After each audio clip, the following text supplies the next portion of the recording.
Hello, I'm Eagle Gardens 1 on Instagram, and this is fucking Talking Shit with Eagle, episode 351. Hopefully, you guys have had an amazing Friday. I've got a great guest for us tonight, the Dank Duchess. You guys obviously know who she is from all the comments and great wishes. Looking forward to tonight's episode. Welcome, the Dank Duchess. Can you tell us, how you are doing tonight, and again where we can find you in case they are missing it? Okay, so I'm doing pretty fantastic. I will tell you that, like, for ease of conversation, I just go by Duchess. So that's like nice and easy. Just Duchess, okay? I'm feeling especially good today. My friend just came back from San Jose and needed to get a bit of weed, and it's always nice that you can make that connection where one friend is a grower, one person needs it. So I'm all smiles. Plus, I had a great Friday. Did you have a good Friday? I had a great Friday as well. Mm-hmm. Thank you for asking. Not too many people ask, but thank you for asking. I had a great day. That's good. That's Yes. good. I kept a smile on my face because I microdosed first thing in the morning. Then I went to the gym for 2.5 hours. Then I had a nice big smoke and got some good work done. Um, you know, I have a big smile on my face, and now I'm on the show with you. I appreciate that. You Hmm. know, I do a little microdosing myself. I believe Hmm. everybody should. It's one of those things that I think that is should be pushed towards the forefront with a lot of Hmm. people. A lot of people have anxiety, and boy, the microdosing sure does help with that a lot, a Hmm. lot.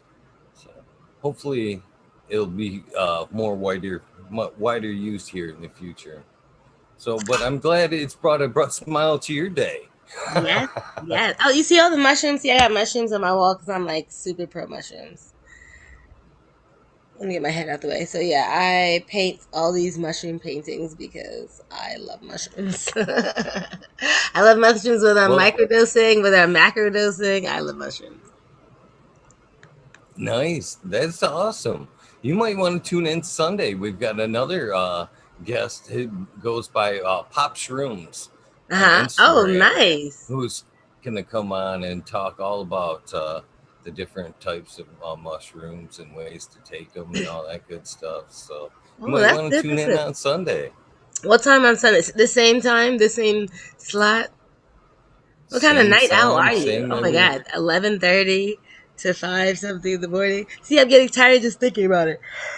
Hey. I get tired just thinking about it. I happen to be an early bird though. I'm up at like 4:35 in the morning every day. So Nothing wrong with that. There's nothing wrong with that. Just different schedules. That's all. hmm That's I used all. to be a night owl when I was younger, when I was in my 20s. So I used to be a web designer. That was my first career, right? So right after college, it is the end of the 90s, early 2000s. I was there coding HTML, and Notepad, trying to figure out the CSS in the back end at 3 in the morning. You know what I'm saying? I'm like, But as I got older, I just transitioned to an earlier time. And somehow being here in California, get up first thing in the morning, a nice good smoke, exercise, I'm ready to go. But of course, I'm knocked out like by 10 o'clock. Old lady. No, I'm not buying that. I'm not buying Oh, that. I mean, you know me. Oh, So, I'm an old lady. I'm a skater and all those things, but old lady in my own way. yeah, skater too. Oh yeah, I can't wait I'm to a hear your story. I was pissed off. My board is right there. I was pissed off yesterday and today. It's in 2 days of raining, and so no skating. No skating. Probably tomorrow. Go over to Alameda, skate by the beach. It'd be nice. But yeah, skating also. And I picked that up after 30. I had a client that my husband and I have a massage business in Miami Beach, and we had a client that had picked up skating, and we bought him a skateboard, and we figured, no, we better get a skateboard. And now I'm obsessed. You know what I mean? So we have like 7 or 8 skateboards. Yeah. It's awesome. That's awesome. So, basically, I'd like to know when cannabis entered your life. When did cannabis enter your life? When was the first time that cannabis crossed your path? That's usually where we start. No problem. I mean, cannabis crossed my path first time in the DARE program with regards to the fact that, like, definitely Just Say No. I grew up in the 80s, and Just Say No was pretty drilled in my head. So although I'm like all about the weed now, I definitely wasn't pro weed.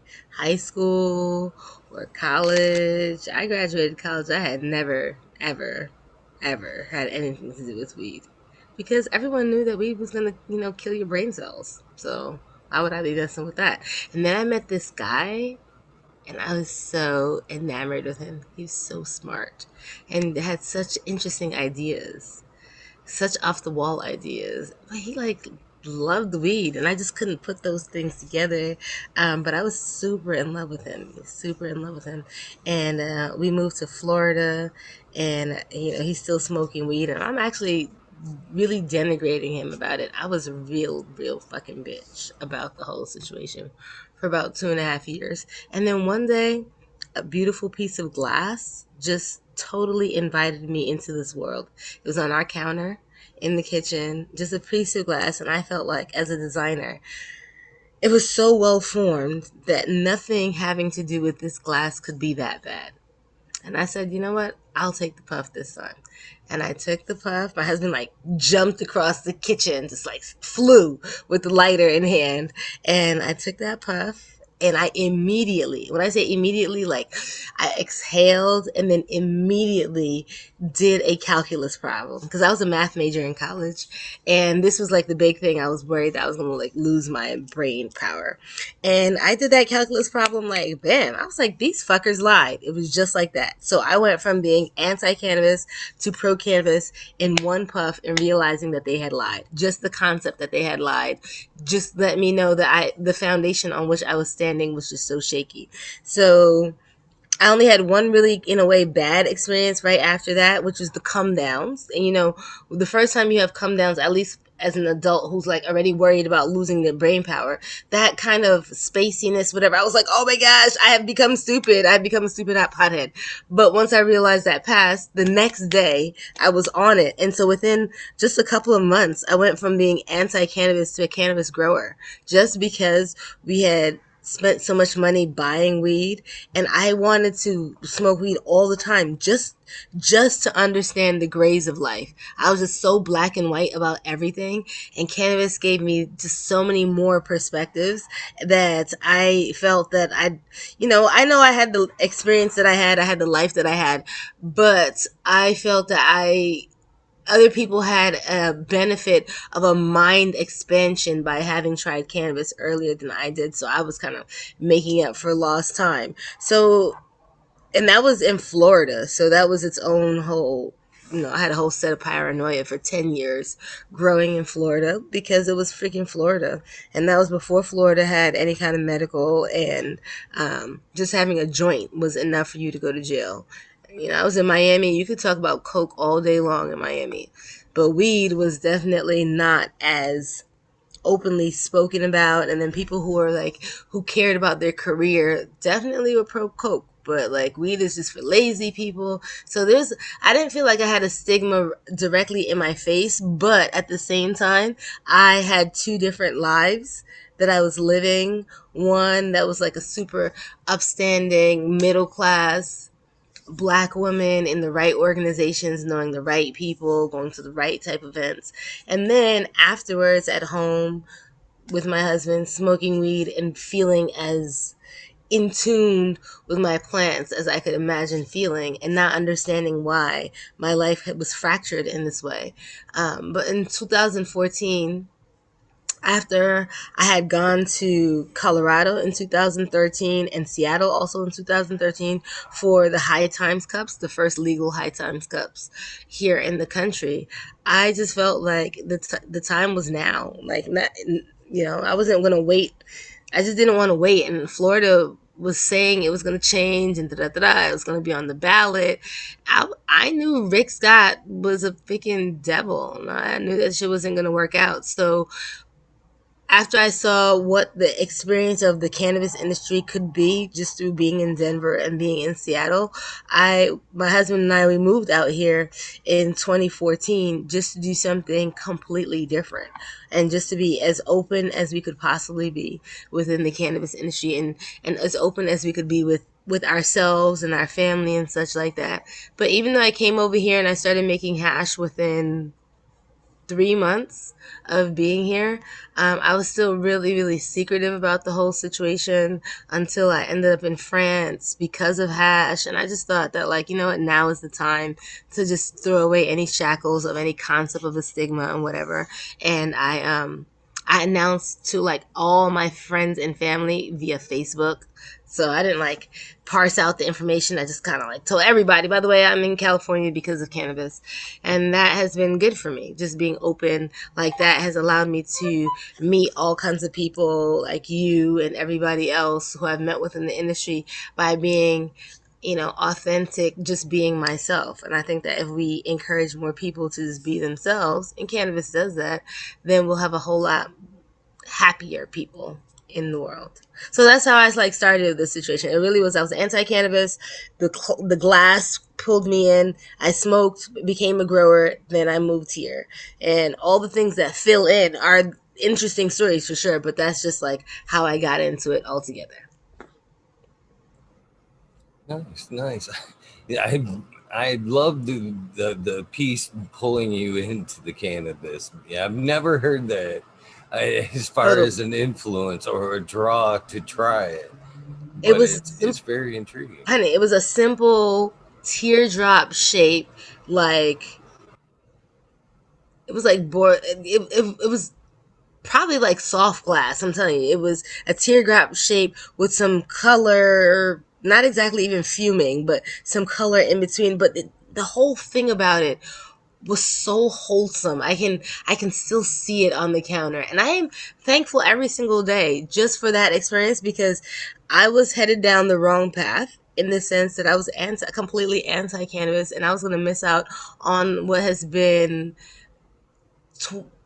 just 20, almost 20 years of an awesome experience. Being a hash maker here in California and being a consultant all over the world, all of that started from that one experience of opening up my mind. And cannabis did that for me. And cannabis, did that with regard to mushrooms as well, allowing me to be open enough to be open to mushrooms. And then the mushrooms have done like their own fantastic thing. I'm glad. I'm glad they did. Yeah, but almost leads in a little bit into the stereotype, just a little bit, I know, that right? In it's terms the of this gateway. gateway situation, which you will not find me. I'm always so funny about like the word usage and such like that. So I do recognize, and I'm glad that you said that. So I will have that in my head to make sure to never say, like, frame it in that way, even though it was not as a step of I need something greater, but rather I had such a narrow idea of what reality could possibly be, and cannabis opened up the door, and then mushrooms lifted the veil. So it was just, all these things that happened. And I'm just really thankful to that. I mean, after mushrooms, I tried a little bit of acid. I'm not anti the idea. I tried a little bit of acid because I felt more comfortable in the my intuitive response to substances. And although the acid was great, I'm a mushroom kind of gal. I'm a mushroom kind of gal. But yeah, thank you for letting me yeah, I don't want that to be associated in like, I went from the cannabis to this and that and that. Because, that's how the naysayers really want to hold on to the children. You're enticing them with stuff. And it's like, nah, you're not gonna propaganda us to death anymore. You're not gonna do that. We're not gonna stand for that. We have people like you who are having shows that, you normalize cannabis by showing that the people who could be their neighbors are people who use cannabis, people who are just people. We have our issues. Like me, you mentioned anxiety. That microdosing really does it, for me. I love to macrodose, but microdosing on a regular basis, 2020 sucked ass. I mean, sucked ass. And whereas a lot of people were like, oh, I smoke a lot more, to deal, I found that I actually smoked less, but it was because I was dealing with the mushrooms, which had me seeing situations a little bit differently, not taking things personally, just really moving with the flow that cannabis, and I love her to death. I just didn't need as much. I just didn't need as much. So, So what enticed you onto the growing side? oh, Was it the cost factor, or did you just yeah? it was the money. Like, I was actually really afraid of growing things because when I was younger, I don't know, I was a little bit sadistic when I was younger. I used to have these cacti. I'm looking at my cacti right now, but I used to have these cacti, and I wanted to be a doctor at the time, and I had this doctor set. I'd stab the cacti and try to extract their fluid, and so therefore they of course went brown after a while and died, and that stuck in my head like somehow I had some sort of a brown thumb. But what I didn't have is enough greenbacks in my wallet to afford my psychic, exploration, the exploration of mind that I was going through at 24. So it was a situation of, we bought a couple of High Times magazines, we bought some Skunk magazines, and tried to follow along as best as possible. And I made a lot of bad weed in the beginning. I mean, a lot of bad weed. But you just keep pushing, and here I am, almost 18 years later, and I grow pretty nice weed now. So, you know, um, I wonder if there's a way. Do you know? I wanted to see this. Okay. A couple of High Times magazines. I muted it. It's fine. I was trying to figure out how I could get on the chat, like with everybody, but also not be there. Okay, so yeah. So it's funny because I appreciate the people that don't bullshit, because I took it on for the same reason. Like, I just got tired of paying for it, for the good stuff anyway. I figured I could just, for what I was paying for it, I looked at that figure and I was like, I got to be able to grow that shit for real. For that. I don't care what my electric bill, it can't equal that right there. It just can't. True. Though, because you're growing HP with HPS, right? I grow with everything, to be honest with you. I have the T5s going. I have LED lights. I have HPS. I know, all in flower and veg. I'm a caregiver here in Michigan. So I take care of myself plus 5 patients. I'm allotted, 72 patients, or 72 plants, not patients. So, I do kind of flip things around and experiment with lighting. That's I good. love the LED. As soon as I could actually get anything switched over, I will. But there's still 4K tried and true. 4K tried and true. There's nothing wrong with those fixtures. I'm not tearing them down. I'm growing LEDs for the first time this year, so I really like the LEDs I have. I have the comp. Do you want to see them? I can go into. Do you want to see them? Okay. Of course, we're moving with my laptop and not my actual my phone. But we'll see. So I have these comp LED. It's the hash crafter, right? From this company called Comp LED. My eyes are so dry. And they're in Germany. Oh shoot! What time is it? Oh, it's too late.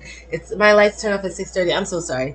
So they're from Germany, and what I like about them is that they're tunable LEDs. This is so I plan in vegging under this particular T5. I have a bigger one coming. So I was gonna show you my. It's completely black.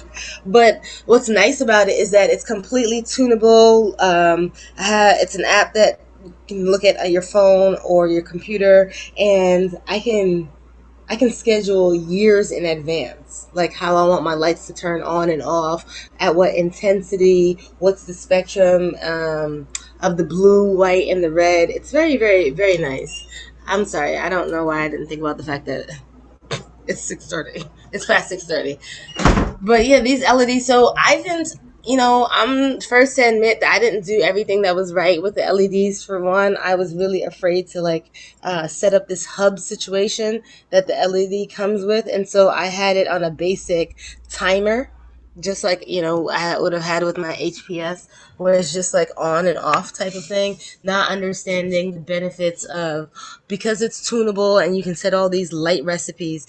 It ramps up. So like when I first start in the morning now that I'm doing it right, it starts off at 10% of all the colors before it ramps up a little bit more, and then before it's like really really on. So I wasn't using the hub and I wasn't paying attention to all the what the engineers provided. I was actually starving my plants for about half of the light that they needed. So I went all the way to week 5, and my plants were getting half the amount of light, so that stunted their growth to a degree, which kind of sucks. And then I fixed the situation, and the buds are nice. I'm looking forward to when I take the pictures and such of the trikes. I looked at a set of trikes this morning before I cut down, and so it looks nice. But we all have room to grow, whereas I can do my setup with my HPS with my eyes closed because I'm just so used to that. Doing the LED, and I like the LED, so I'm totally fine that like I didn't do my most ideal situation. And I'm learning. I'm learning with that. I'm learning. Ooh, that is tasty. That is tasty. All Yeah. right. Well, I think that goes with everything. If we're not learning anything in general every day, we're kind of doing something wrong. You know what Oh, I for mean? We sure. should be striving to take something new in every day. I don't think I don't think we're ever done learning. We'll Oh, never I be would done hope not. learning. I don't think. Who that life would be boring if we are just like, I've reached the capstone of everything that I could possibly know. No, man. Let's always be expanding, and we learn from each other. Sometimes hearing other people's perspectives is the key thing to being able to make that level up. We often think we have to generate our own ideas. No, sometimes other people seed us and other people water us. Yeah. So. So Michigan, So have you been there your whole what life? type of I know this about me, but I'm like, have you been in Michigan your whole life?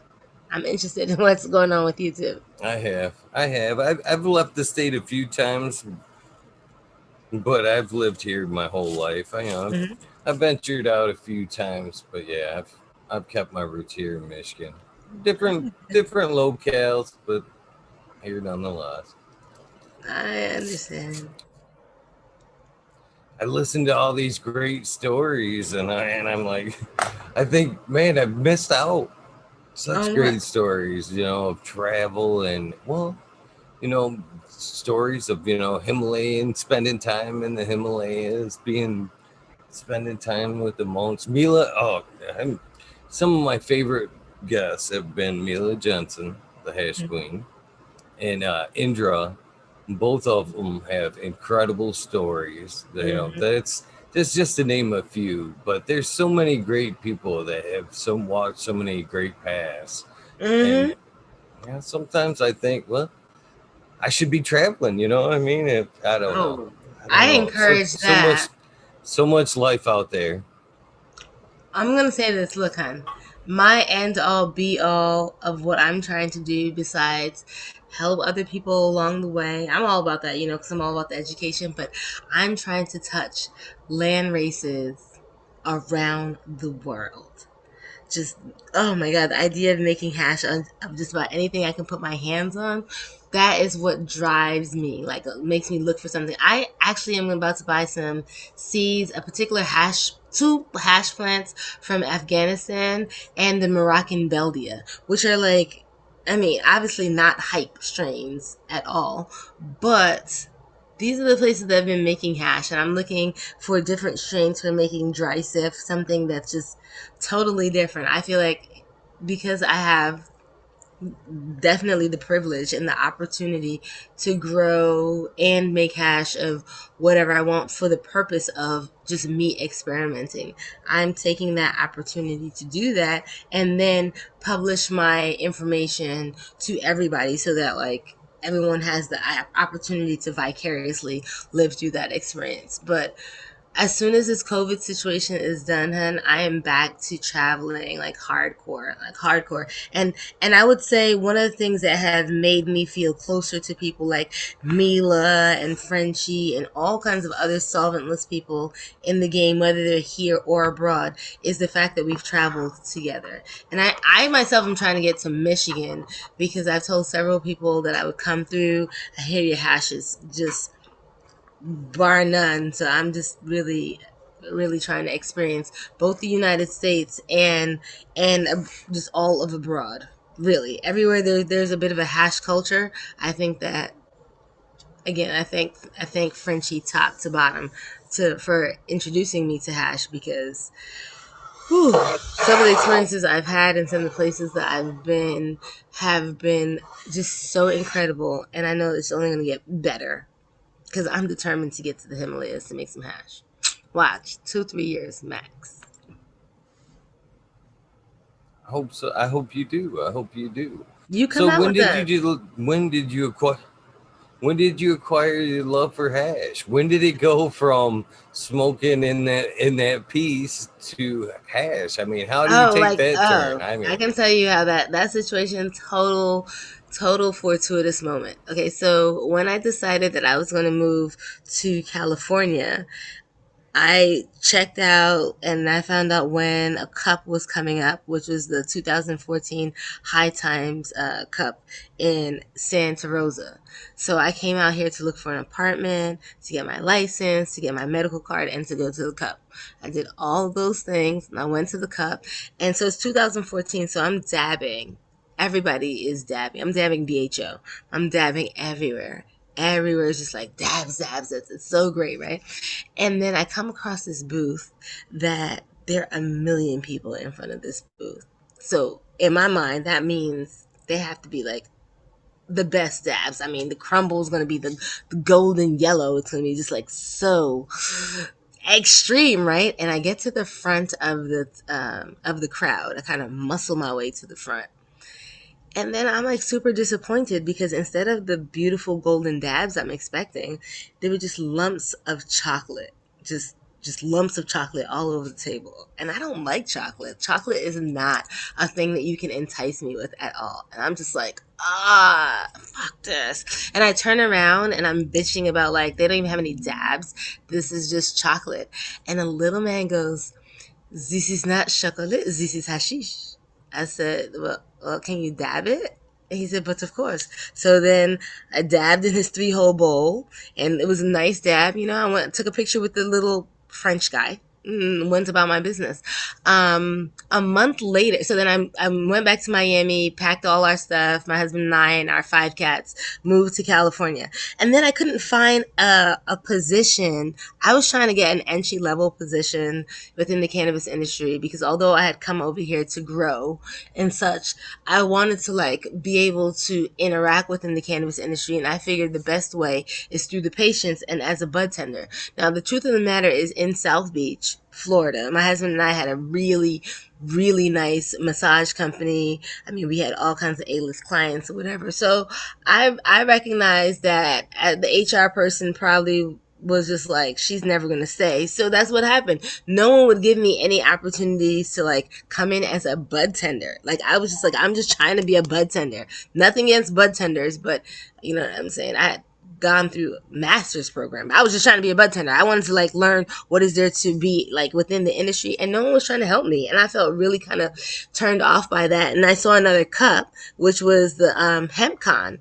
And when I got there, I saw a guy wearing a shirt that was the same graphics as that French guy. And I was like, that French guy, is he here? He's like, oh, he's over there. And I don't know if you've ever seen any video of Frenchie in action when he's talking about resin, but this man is on his tippy toes. He's just like, and he was giving the business to somebody, right, about resin. I mean, you do not understand it. And I'm just like, oh, this dude is extra. I love it. And I asked him for coffee after he stopped yelling at that person. I asked him for coffee. And a couple days later, we got to had some coffee, and we exchanged about our past. And both of us were web designers in the 90s and early 2000s. And both of us went on to do some other design. I went to do landscape design, and he went to do purse design in Japan. So we liked our vibe. We liked our vibe. And he asked me if I would write for Weed World magazine about hashish. And I was just like, yeah. Mind you, I don't know anything about hash. Like, zero. Before meeting Frenchie, I had like this amount of hash at any given time. Like, my husband would sometimes he'd come home, he'd be like, "This is hash. You gotta really take care of it." So I didn't know anything about hash, but I was like, "Yeah, I'll write about hash," knowing I was totally out of my depth. And I called my therapist like that night, and I was like, I like just took this position writing about hash for Weed World magazine, which I had been reading for over 10 years. So I was like, now I write for Weed World magazine, but I don't know what I'm fucking talking about. And he's like, well, smoke more hash. I was like, oh, my therapist told me to smoke more hash. So I thought that was going to be the whole thing. But then this man says to me, "Oh, well, in order to write about hash, because it's not like he just wanted me to write anything about hash. I wasn't going to be doing hash reviews or anything like that.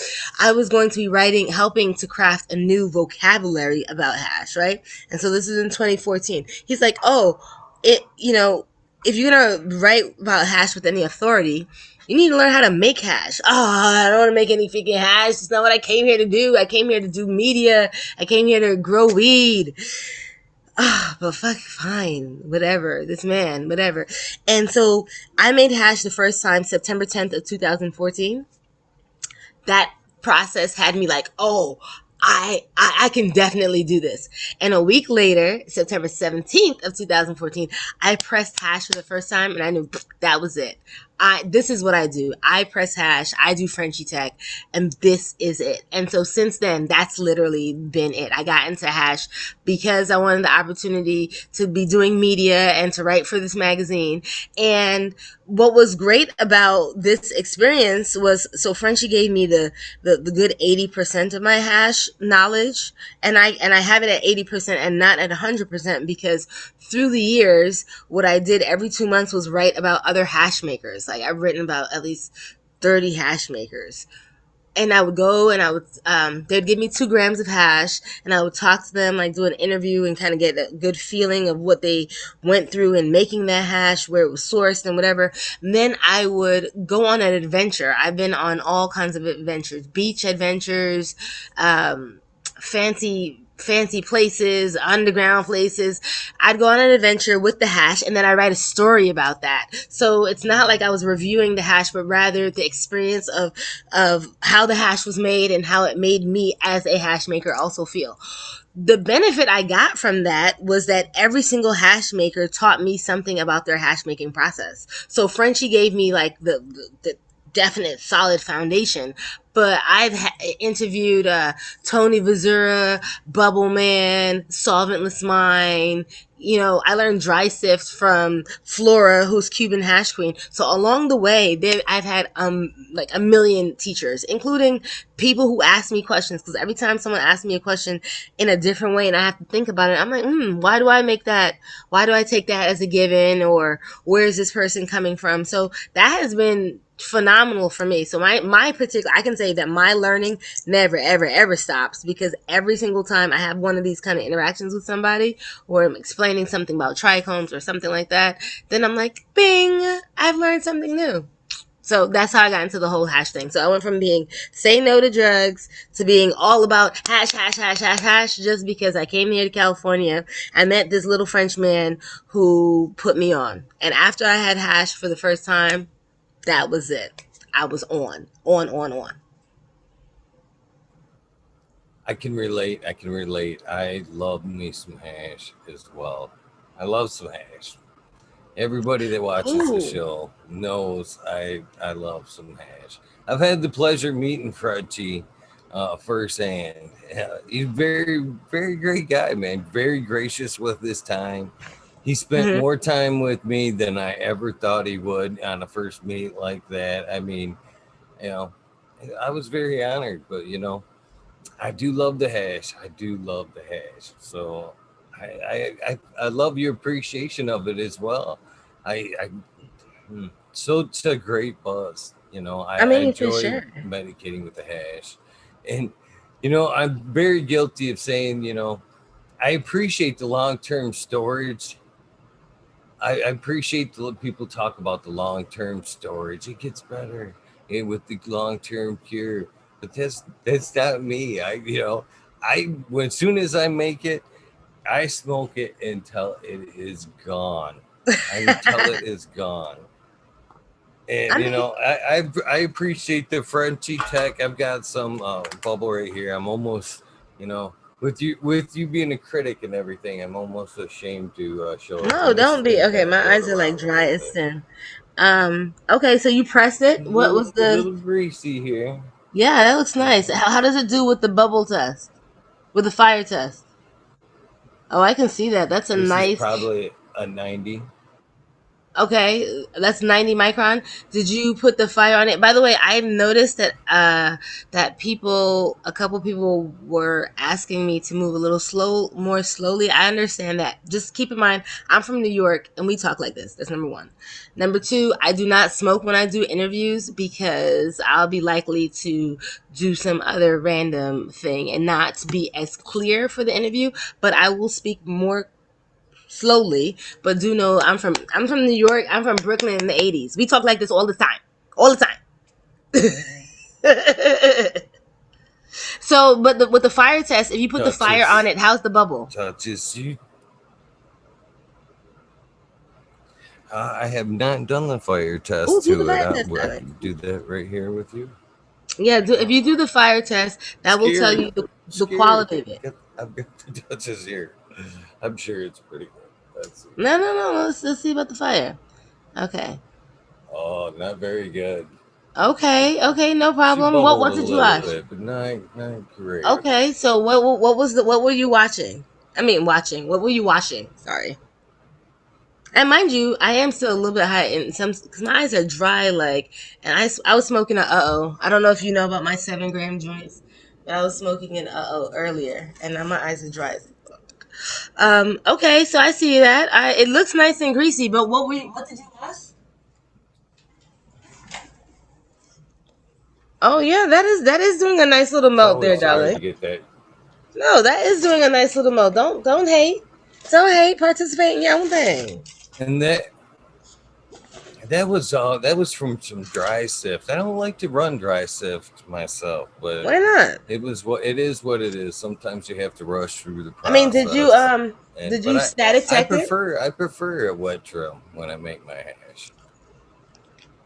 Wait, you prefer wet trim when?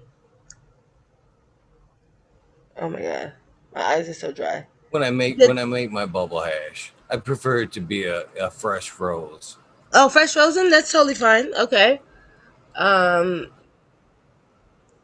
the dry sift was it dry enough? Was your relative humidity enough so that when you did the static tech that the trichome separated from your particulate well enough? Because if it's not dry enough and it's too moist, after you've done as much cleaning as you can possibly do, you will find that the heads and the plant particulate will stick to each other way too much. That's why you need it to be as dry and as cold as possible.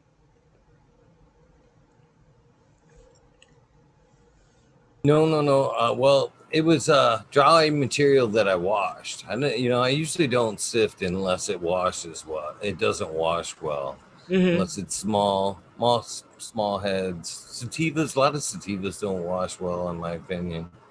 But no, it was just dry material that I let soak and then for about 20 minutes and then washed through the machine. Hmm. But uh, just I had a bunch at the time and just had to run more material than I was guilty of letting it back up. I usually would let it freeze, but things been going kind of wonky around here. Just kind of doing That what I'm happens doing. sometimes. That happens. I mean, You don't. know, That happens sometimes, darling. That happens sometimes. So, did you come up with a product that you were satisfied with? oh, yeah, of course, Then you yeah. did great. What? You Yeah, know what I mean? I'm Medicine for the people. Yeah, actually, out of this run, it was my first time out of any run that I've pulled a melty 160. I've never pulled anything that I thought was keepable. I usually figured my 160 for edibles if I'm going to make some edibles, but I don't usually smoke it. And this time I pulled some 160 that was completely fire, and it pulled me out of left field. I was like, wow, wow, I couldn't believe it. I love that. I've only had one time where 160 just blew my mind. That was a platinum OG, outdoor grown, big juicy heads, and the melt was incredible. It wasn't 6 star, but it was at least 5 star, and it was definitely the 160 bag. It was 160. I didn't run a 190, so it was 160 to 219. Nice, nice. Oh look, it's 2 minutes to 420 in UK. You know what? How about this? I'll take a dab. Maybe one dab. It's not gonna be terrible. Um, I just finished judging Ariel Cup, so I I still have. highly encourage smoking on the show. I'll take a dab. Give me 1 second. Let me take a. How about this? I might even take some CBD first, so I don't feel a kind of way. Um, if in terms of getting too high. So let me just get my little CBD jar. Of course, now's the time that I can't find the CBD. Actually, as Oh, far as like with episodes in Wash and Hash goes, we did a 12-hour wash live, with whom? Duchess. Uh, You were the person watching, or you me, did it with somebody? two different. We did two different people, two different methods of washing, and then we had D420K Mm-hmm. on, and Smokey the Bear 2.0, a Michigan extract artist, on kind of keeping the chat going and answer questions, Mm-hmm. while myself and Booms Farm up in Canada washed live on air. He was That's running good. dry material, and I was running wet material, and we were just kind of explaining what we were doing and the different methods that we were doing, and kind of showing the process. It was a That's fun good. night. Education, baby. Let us teach each other. Let us teach each other. All right. Let me make sure I can get to my dab rig. Get these dabs out first. My dab rig. I did just take quite a quantity of CBD, so that should be good for me. Quite a quantity. Let's see if I have any dabs in here. I do not. Okay. So do you jab the CBD? Oh no, this was a tincture. This is a tincture from Prana. Prana has a different name now. This is Tony Vazura's brand, Prana, which is under Advesa, which is under Blue River Terpene. So this is just straight high quality CBD. Now, if I had some CBD to dab, I would definitely be down to dab some CBD, but I actually don't have, not that I don't have access, it's just that I don't buy things in the store. So if I haven't washed it or my friends haven't washed it, it's likely I'm not getting it right then. Though I am going to be growing some CBD strains, not this next cycle. My next cycle is going to be like all about tropical things, tropical flavors. But the cycle after that. So I figure by the summer that I will be doing some CBD. Fire. Where is this? Okay, dab rig. Just need. I'm sorry, you're coming around with me with all the things, but we're on this for a little bit of a time, right? You said no stress, right? No stress at all. Okay. Please, no stress. Have fun with this. Should be all fun, man. No All problem. fun. Let me just get some dabs. Oh gosh. Emerald Cup had 84 entries this year for solventless. So even though I've gone through quite a few of them, still so many solventless dabs to enjoy. Let me get some I, Q-tips. I'm gonna. I've never really, out of all these episodes, I've talked to a lot of people, and a lot of people have said, "Yeah, I'll hook you up with this. I'll hook you up with that."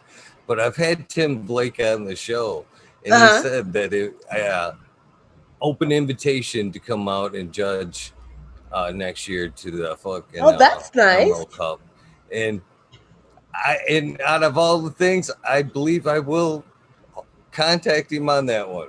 Okay. I may call that one in.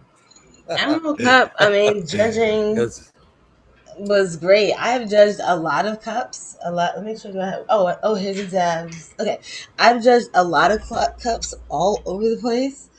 But Emerald Cup's judging this time around has been truly exceptional. We judged over the course of 4 weeks, so we weren't rushed to be like, only dab something once or twice. We definitely had the opportunity to keep coming back. And then we had a team of, I think there were 9 of us.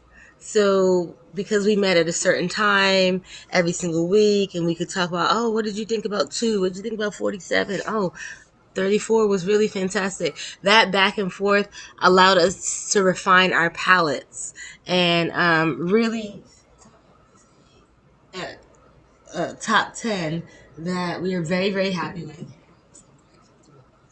Because we had really, really explored, really, really explored.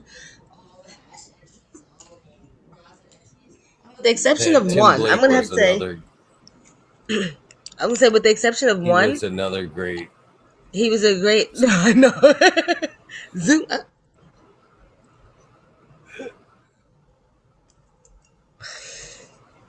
Please, you. I was just saying there was only one option that was like just completely mediocre. Just wondering what they brought to the table. But besides that, all the options were just like so good. Let me show you what some of the color looks like. And color obviously is not what we're going based on. We're not judging only based on color. In fact, we judge based on 10 different things. All right, for example, this is definitely one of my favorites. Although this rosin did white out a bit. So, this is some rosin, which, oh,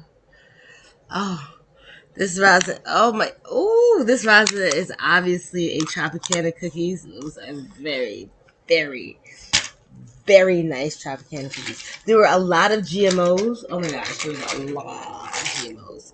Here's some water hash. Let's see. What's this? Oh, yeah, this is 12 that actually stayed. This is some hash. There. This is some hash that. This hash did retain its granular texture. It melted pretty nicely. I think we rated it around 5 star. There was one truly, truly 6 star option in the water hash. It definitely got lots of love because of that. But there's just so many options. Oh, this one was a good one too. This is another water hash, straight grease. Grease. Oh, look, let me see what some people were saying right there. Oh, look, Tony gifted me all 3 Prana bottles in Denver. Now I got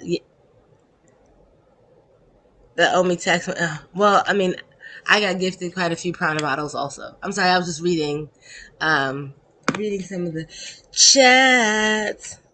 No, there's no color remediation in solventless. So that's whatever is being said about that. That's not happening.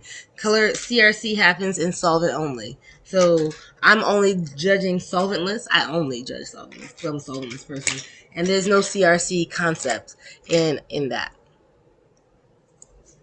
Oh yeah, they are fire, darling. They are fire. They're definitely quite fire. Like I said, there was only one option that was, oh, I mean, everybody was like, this is super disgusting. What were they thinking? The personal options were also pretty nice too. There were so there's options of water hash, rosin, and personal. Only one person came with, or had the kind of moxie to come with water hash, while everyone else came with rosin. It was good rosin and it was good water hash, but we appreciated that. We appreciate it. But you know, there were a lot of really good options. So I'm going to dab. I might dab. Oh, that smells nice. Which one is this? Oh yeah, 15. It's a little dry. Yeah. I'm gonna dab one of the top threes. How about that? I'm gonna dab one of the top threes because that'll put me in such a positive mood. This is actually number one. This is all that's left of the winner of Emerald Cup. This is all that's left. I think I'm gonna dab it right now. Are you smoking, darling? Are you gonna dab with me? I am not dabbing currently, but I am smoking along with you. I do see I that. am I did smoking that. on some sangria, but I have a bad luck that I broke my second brig the other night on the show, and I just I'm gotta get it sorry. on. Like, I've had one, I just don't have it close. That's the thing It about glass, happens. It man. happens. That's the thing about glass. Oh, Sergeant Pepper says, what do I think that freeze dryers have done to the solventless game? Well, one of the things that's been the issue for years is people putting out wet hash. You know, wet hash is like the biggest issue. So when freeze dryers came on the scene, they've actually been on the scene for a lot longer than people think. I used my first freeze dryer. I had my first freeze dryer experience in April of 2015 because Frenchie had the opportunity to get into the freeze dryer really early. And so I've been appreciating the freeze dryer and all its intricacies. Um, but people can still do freeze drying wrong. You know, people can definitely over dry, under dry. Oh God, everyone's trying to, in effort to save their terps, they're trying to do these super relatively quick dries. They're relatively quick because it's not like 1 second, but it's like as little time as possible. They think they can put on and make that happen. But you know what happens? For someone like me, you see how you said that you smoke, that if you get hash, you smoke it. Nah, I'm not like that. I have so much hash that I definitely have the privilege that I can let things sit and I can watch and see if people cake out. And a lot of people that you think are like big names cake out something crazy, partially because they are not drying their material enough. So it looks fantastic, but as time goes on, it cakes out. And that is, I'll still smoke it. I know that's not a bad thing, but in terms of technique, I'm definitely looking at that. I'm definitely looking at that. Okay, so let's take this tab. Let's take this tab. Oh, yeah, I'm gonna have to mute because this is like loud as sin. I'm sorry. Please, by all means, say something while I like mute this. So I guess I'll pick up where I left off there about Mr. Tim Blake there, since we were talking about the Emerald Cup. That was another great interview. That gentleman has some great stories, and I appreciate his experience with the mushrooms and psychedelics and spirituality. I think that cannabis and the mushrooms directly correlate with spirituality and kind of should be used one and the same. You know, I'm kind of headed down to the Buddhism kind of road myself as far as that kind of thing goes. And yeah, I definitely think that cannabis should be used during the meditation states for sure. Definitely can appreciate that. I agree with that as well, hon. I mean, cannabis allows us to get into that good middle space, that space of like in a way mental homeostasis where we're neither up nor down, but in a right good in between space. I I appreciate that very much about cannabis. And I definitely, although I have taken years where I've taken a break from mushrooms, namely one time I went like 6 years where I really wasn't messing with mushrooms, mainly because I wasn't in a good headspace. I knew I not maybe I intuitively knew I wasn't in a good headspace, and so I took some time off. But I'm really glad that I have rounded that corner, gotten back into growing mushrooms. So that's uh that's good. I'm muting again because I'm about to hit this.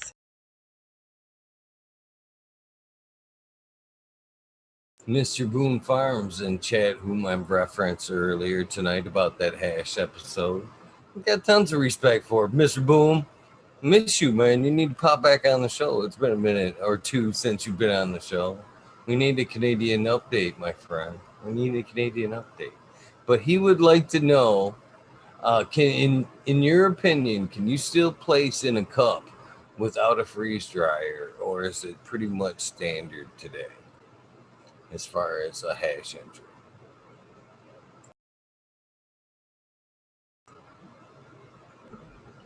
Let me take this second dab and then come back and tell you. Fair enough. Fair enough. It must be and I'm also very curious why you're after you're done with that question, uh what actually stood out as far as the winners go? What made the what was the winning, what what were the factors in the winning Ooh. entry there? Mm. Yeah, that's good. That's good. Okay, so this is what the situation is. The first three were so phenomenal that even though the judges had varying top fives, everyone had at least two of the top three in that top five. It was like so obvious for all of us, right? Okay, so to answer your first question, could you have a non-freeze dried option in the cup? That's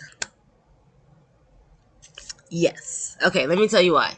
So let's say you're Jendo. Let's go with that. Let's go with someone who's definitely won cups with her air dried. Jendo makes such perfectly sieved heads that have such a delightful golden color that I definitely believe that I'm looking at some of the other water hash things, that she could pull it off even now. Because, she won in 2014. And I believe that she could pull it off. Furthermore, if someone like Jen were, see, for example, this is a water hash that, I mean, the quality of the resin itself is just such that it melted into a nice oil like paste, which actually became very, very hard and kind of difficult to deal with, but very nice.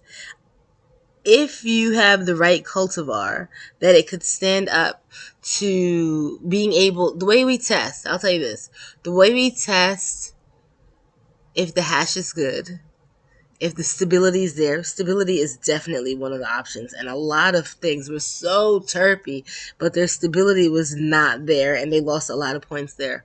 We take the hash. I kept my hash for the most part in the refrigerator, partially for pictures and partially because everybody else was stress testing. And they take your hash and they don't put it in the refrigerator. They put it on the counter and leave it there for days upon days upon days. So whereas some people's hash tastes delicious the first couple days, but their stability is not there, so therefore the terps disappeared after day 4, guess what? We definitely had beginning scores, middle scores, and ending scores. And some people just dropped out because their beginning scores were phenomenal and the ending scores were crappy. If you have your tech right, you have the right the right chemovar, not even just the right cultivar, but the right chemovar, then yes, you can do a nice process of air dry, which looks super beautiful. And know that if you're gonna do that, choose a chemovar that is going to melt to oil at room temperature. That's definitely going to make you get further along. And then if you're going to make rosin after that, then definitely do a cold cure and some sort of batter tech so that the color will be lightened a little bit. Because whereas light is not right, I mean, I have whole videos that are all about that. The idea of just things being light doesn't necessarily make it be a right thing. That soft, creamy color of like custard or anything that's like that always has a visceral reaction with judges. Though I will say peach colors and things that have little pinks in them, that works out really well too. But at the end of the day, that would be the only amount of color remediation, just to again bring it back to that person that was wondering if it was color remediation, which is with the rosin, if you do that whip tech, then you're going to lighten the color considerably. So if you're going to air dry, I would definitely make sure your technique is on point. And then if you're going to make rosin, definitely do whip tech so that the color stays as light as possible.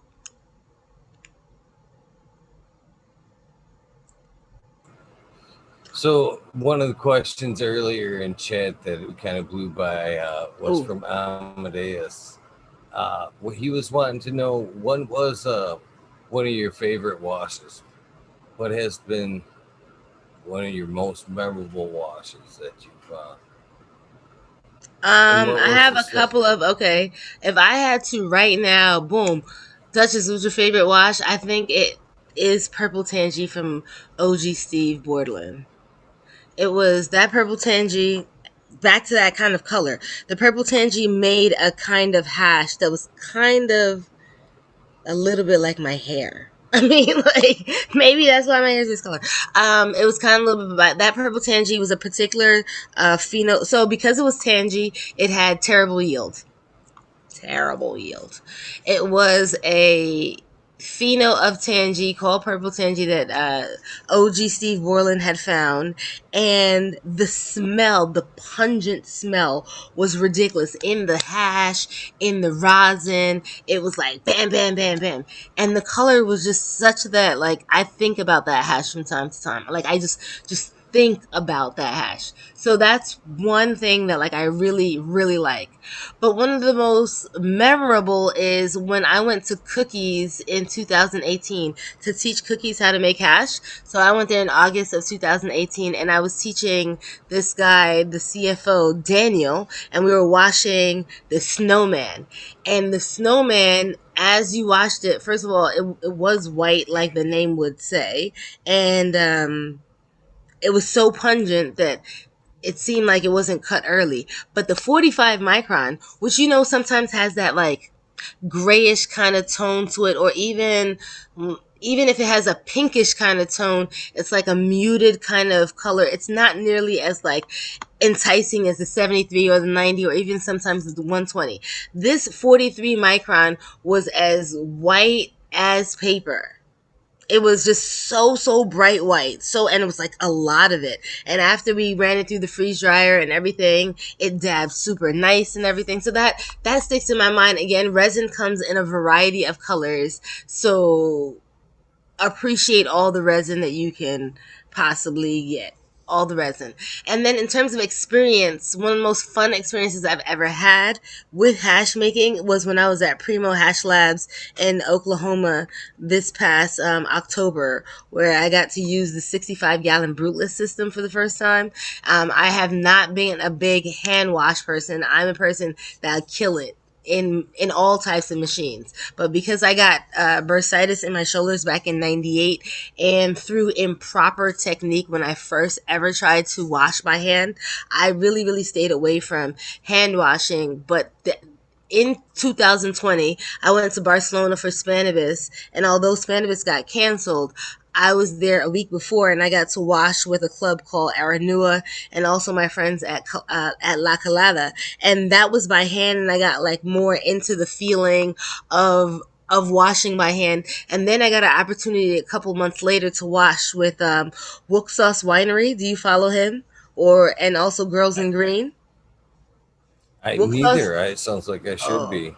Oh yeah, Sauce Winery. I mean, his legal venture is fully melted. There's a reason why they call it fully melted. And Girls in Green is a hash maker named Alice from Brazil. Huge account. She's super into harm reduction. She started off making some hash in Brazil with like 1 gallon bags. Now she's in Humboldt. Well, she was in Humboldt last year. Now she's back in Sonoma, but they're growing single source 6 star. Every time I see them, they don't bother about giving me any rosin. It's all about that 6 star.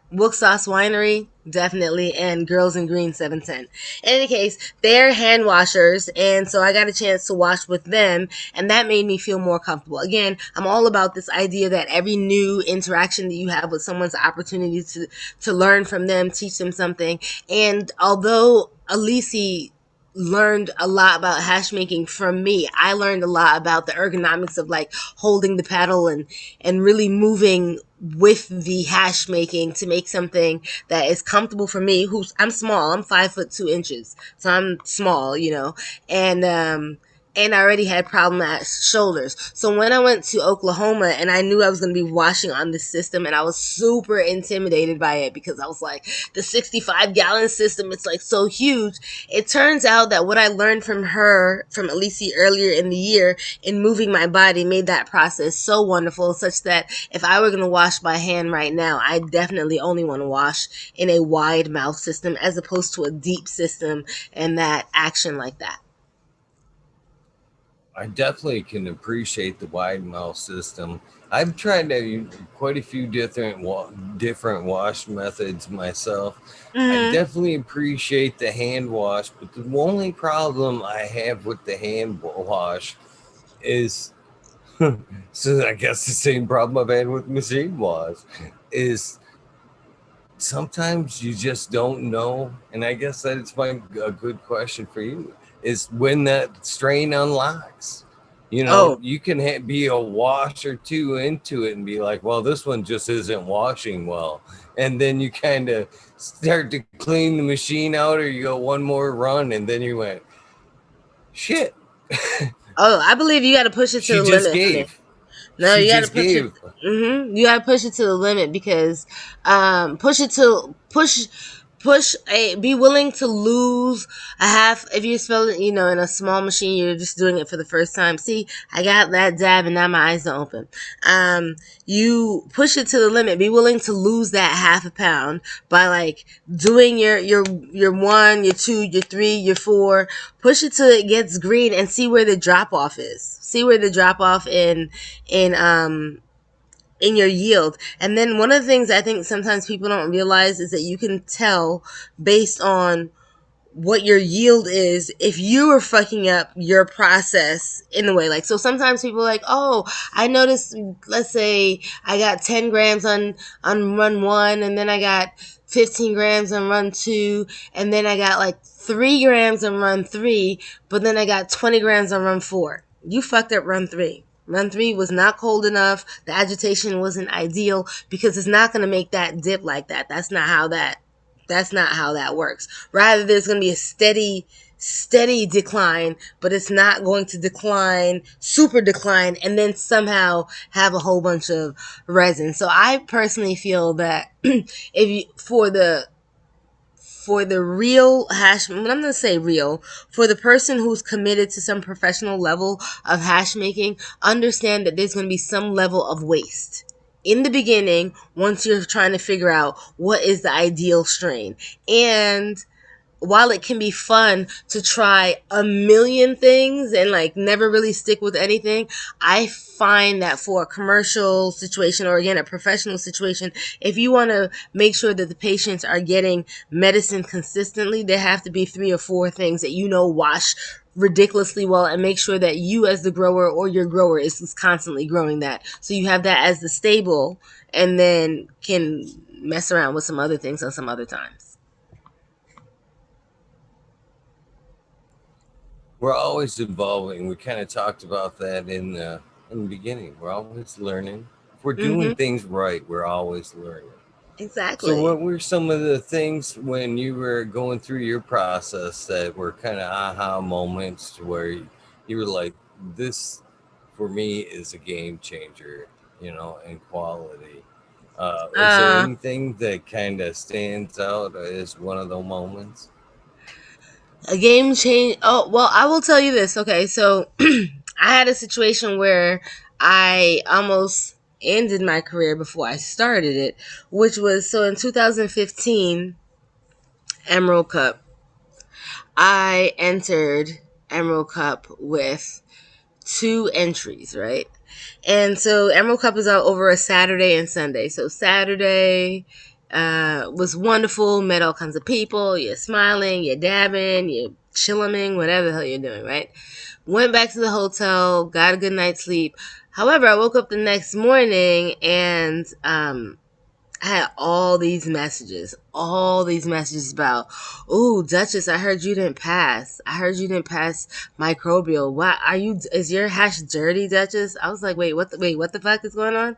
And what had happened is the results for testing had been made public, and this other hash maker, who I'm not gonna name, um, had collected everyone who didn't pass, all their names, and made this post that said, "These big name hash makers didn't pass the microbial portion of Emerald Cup," right? And put my name in the middle. I hadn't been making hash less than a year solid, and he put my name in the middle like I was some big name hash maker. I was like, so when I saw the post, I was like, oh my god, what's going on? So I looked, and I found out that, like, on one of my, not both, but one of them, my E. coli was like out the beyond out the roof in my entry. It was just terrible.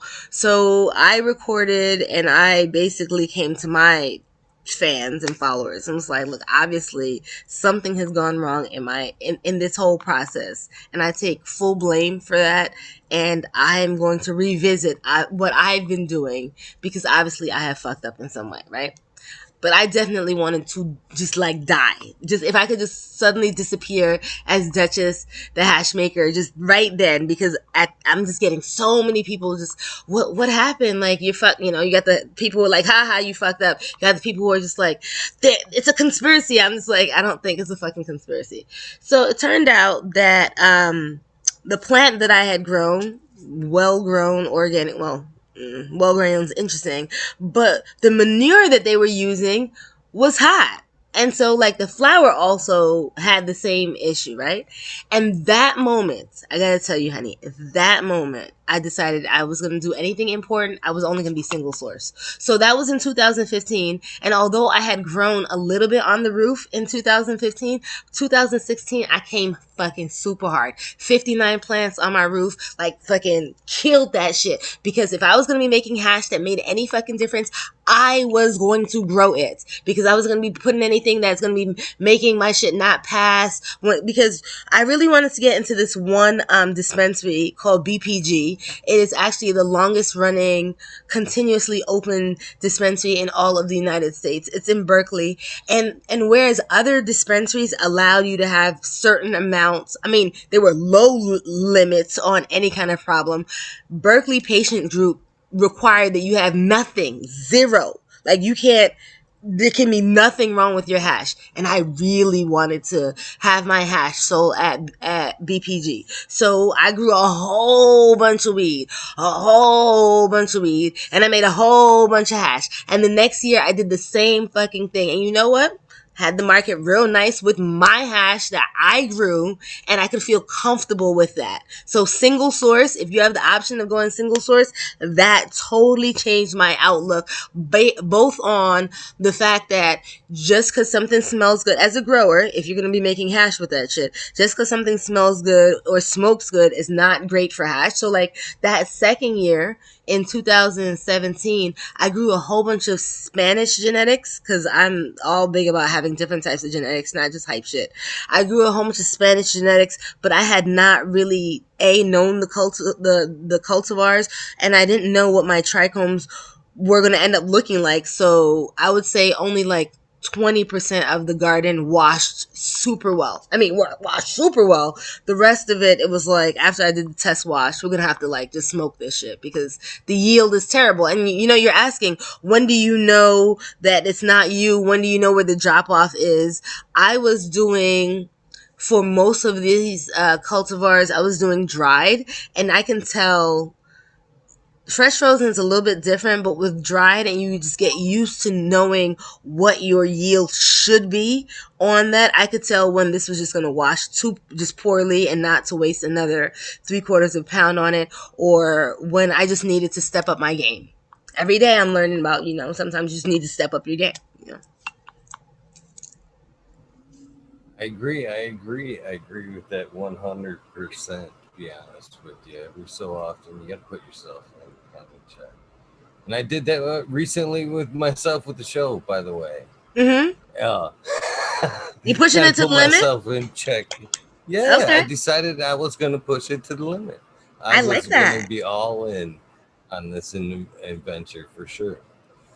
But Oh, I'm so I have here. to ask this. Uh huh. I have to ask this, and All I right, let's know go. this will be a good question for everybody in chat because this is the question as of lately. So, as a grower, as Mm-hmm. a hash maker, as a hash judge, Our eyes are so dry. can Mm-hmm. you tell a difference in quality in the hash from an organics grown plant Oh, versus a cocoa grown plant, or uh, artificial nutrients I'm plant? gonna tell Do it you to think you. the Okay. quality, the heads are better? Because I asked this question because I just did. I'm doing a side by side back here, Mm-hmm. earth boxes versus cocoa and salts. And to be honest with you, in my opinion, and Mm-hmm. this is just my opinion. Hopefully, this doesn't affect your answer, but I think there I have noticed a larger trichome head on the organic side. And I Okay. think that is without, I think there's more oils there. I think there will be more oils, terpenes trapped in them heads, but that's to be judged. But as I'm somebody in your position. What are your thoughts? Have you Yeah, I have seen, an answer, but salts? it's not about size, but rather your terpene content is going to be different. Organically grown, well grown, where you're feeding your soil and you're feeding your soil biome rather than feeding your plants, which is what happens when you're doing salts. And mind you, although I'm an organic grower now, I came to California with tubs and tubs and tubs of salts. I think I still have a huge thing of calcium right now. You know what I mean? So I'm coming from the standpoint as someone who definitely was grown with salts, but after coming here and going to farms and really tasting superb organically grown flour, you know what your inputs are going to determine your output. So if you're giving me salt laden flour that is coming in at 1.5 on the terpenes, and you have Mean Gene from Mendocino's flour coming in at 6% on the terpenes, I'm going to tell you that 6% terpenes is going to be much better hash.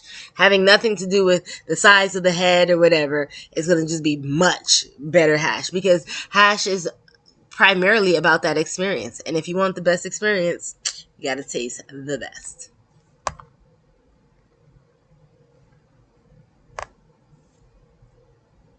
Oh, I was I going to do another. definitely want to taste the best.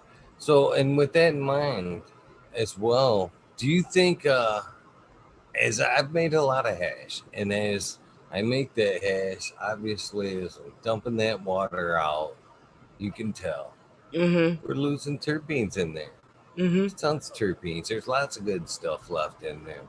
Mm-hmm. Is there, in your opinion, I have a process in my head, but do you think there's ever a way that we'll be able to recapture the terps out of that water and then kind of be able to reintroduce them back into our bubble at some Well, point, maybe I through mean, back in with the sieving process?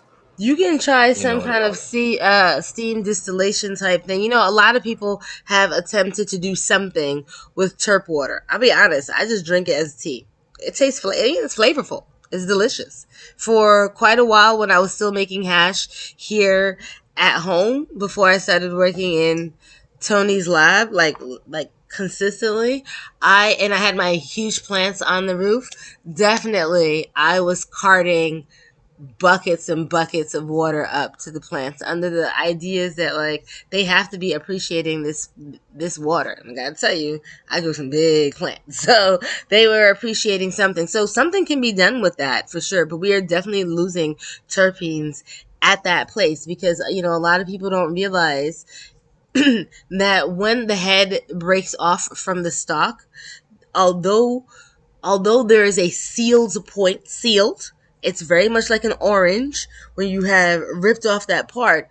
that part is really that abscission point where it's ripped off is porous. So after a while, you're going to have leakage of terpenes. Sometimes you have leakage of anthocyanins, and that's how you get water that has all these colors in it that like doesn't translate to the hash itself. But the fact that these anthocyanins have been exposed, that's how you get that. So while I haven't done any recapturing of terp water, there are people who are definitely trying to do something with that, and I'm sure you can do something with some type of steam distillation. I know you can do it.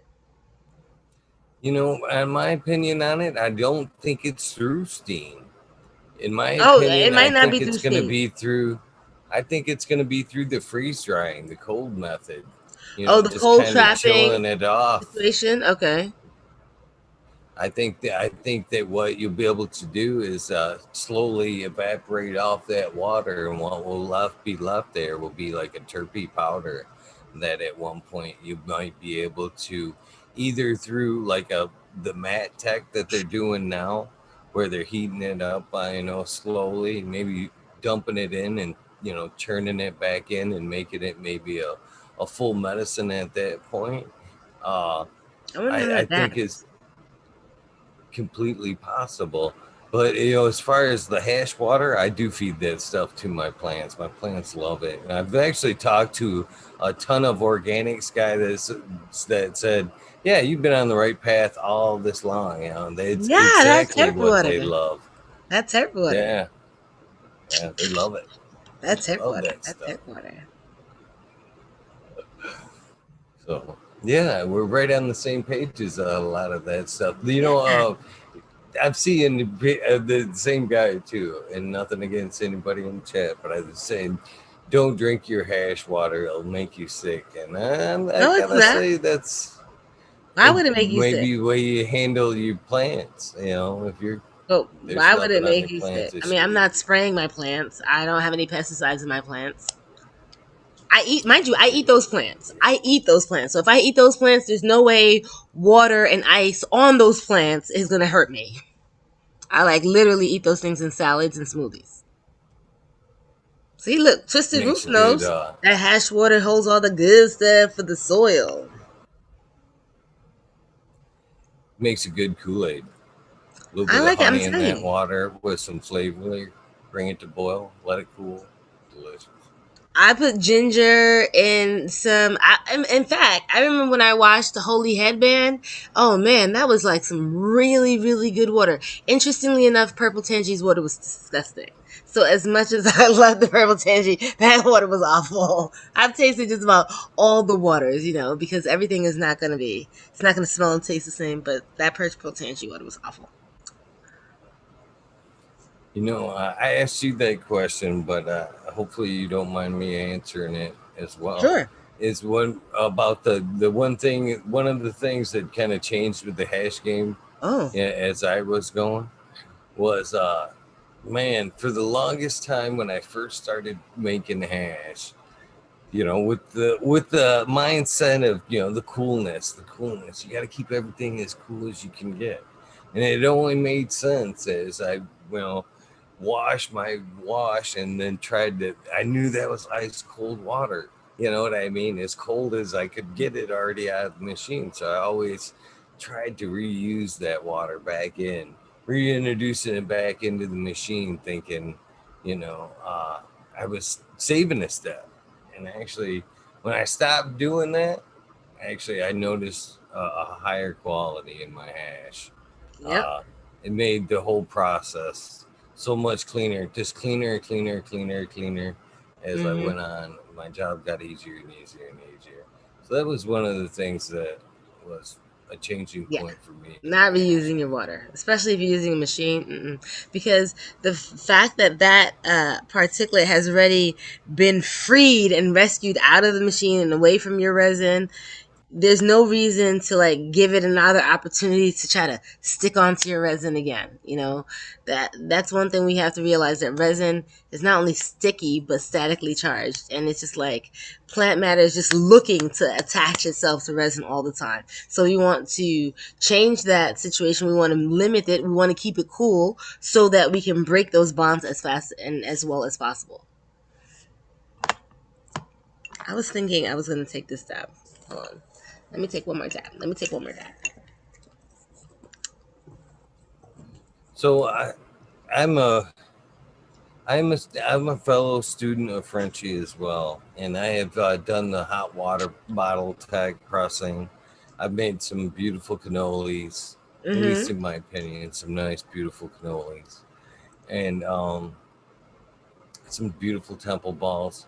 Oh, one thing, I guess, before I want to ask this question is, have you ever pressed you out a nice, beautiful hemp wrap, or excuse me, hash wrap for? I'm gonna call it a blunt because it's usually pretty large when I roll it. It's Mm-hmm. usually the last one's 10, 12 grams of cannabis, and it's usually a 6 or 7 by 7 sheet I roll out. But I Right. I do the Frenchie tech. I do the wine bottle technique, and then I'll keep it in the freezer in the bag until I'm Mm-hmm. ready, because I know it's gonna be greasy, and then I'll pull it out after I've got my cannabis all ready, and then I'll pull it out. I'll rip it loose, and then I'll roll basically a fast cannoli, but with Mm-hmm. cannabis in there, and Mm-hmm. just smoke it as that being the paper, and it Mm-hmm. is one Like of the pixie stick. best. Have you ever done one? Yeah, years ago. And then but I didn't put weed. I put hash. Actually, when I have an old picture of it, I put hash in another hash uh situation, and then lit it. And then Frenchie gave me a whole bunch of shit about it because his position was like, that only works. You can only make hash as the paper if there is plant particulates. So his thing is, since I was trying to get the absolute cleanest, then I shouldn't be trying to be making this hash paper, because if it was the best resin, once I put fire on it, that it would drip on my leg. So that was the end of that. He killed that whole idea. But I have been noticing like pixie sticks, and like you saying you're making them, where they're making these very nice looking hash joints, stuffing them with weed. As long as you keep them as a nice angle, that's nice. I mean, innovation and doing different things, that to me is what makes us especially unique. So I'm down with it. So, what are your thoughts on? And again, not me, not me. I appreciate all them people that can do the long-term storage. But what are your thoughts on a cure? How much is it going to add to my temple ball if I, put it, have the patience to put it up for some time? How much flavor? How much is it going to change? Okay, I'll tell In you your this. opinion? Look, I will tell you this. I made that hash September 17th of 2014. I did not crack into it until September 18th of 2019. 5 years and a day later, right? It was my first feature hash. It was obviously not the best thing I would have ever done in that 5 years. But what happened is that it did not have any of the brightest terpenes. What had happened is a mellowing, and I don't even remember what the flavor was. Excuse me. But there was such a nice buttercream mouth coating experience when I did smoke it in the chillum in September of 2019 that I look forward to any piece of hash that I've aged. Every hash does not do it. Every piece of hash does not age well. But when it does age well, that experience is so different the way you feel it in your body. The first piece of aged hash I had was from Mean Gene of Mendocino. It was 7 years aged. It was HP 13 crossed with Maui Wowie. And Frenchie told me about this big, I felt like I was listening to a legend. He was telling me about this big block of hash that me and Gene had, and that it was just like so good. And he basically, Frenchie, every time me and Gene gave him some, Frenchie would only smoke that and not any of his hash, because that was just so phenomenal, right? So I'm like, Frenchie is prone to all kinds of flowery language and shit. And then I had the hash and wrote an amazing story about it, because it was such a beautiful, mellow, like someone was brushing a slight caress on every part of your body, just like. And I've noticed that about aged hash, it just affects you differently, because the terpenes that are available, and therefore the modulation that's available in that piece of material is different. The oldest piece of hash I've ever smoked was in 2019. I smoked this 20-year-old Afghani. And so people are like, oh, if you age something too long, obviously it's gonna be all CBN, so you'll just be knocked out. Nah, this 20-year-old Afghani, I was in Barcelona smoking with this woman, Maria, crazy Dutch lady. I love her. And she was just like, oh, Duchess, I have it for you. And she brought out this black, I mean, it was black as black can be. Super hard. It was like shards of glass. And we had to break off pieces of it. When we took those, we smoked joint and chill 'em. When I can tell you that I was like the whole time for like 3 hours. It was so spacey. I mean, not spacey, so speedy, so on point. It kind of felt like doing a microdose times like a million without any of the associated body feelings, no nausea. I was just like so hyper wired. And that's when my mind changed in terms of this idea that all age hash is going to give you at some point that mellowing effect, because that 20-year-old Afghani, that was amazing. But in terms of things that I don't press, but I still have, I'm a keeper of hash.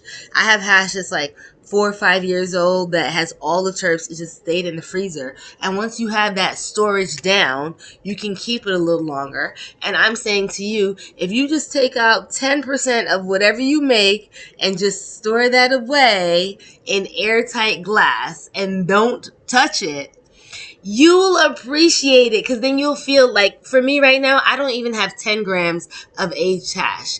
And so if I start right now, I still have years before I freaking have accumulated it all. But what happens, I just smoked a whole bunch of it. After I had that first piece of aged hash of mine in 19, I just kind of like went through it. To be real honest, I just kind of went through it. It's so good.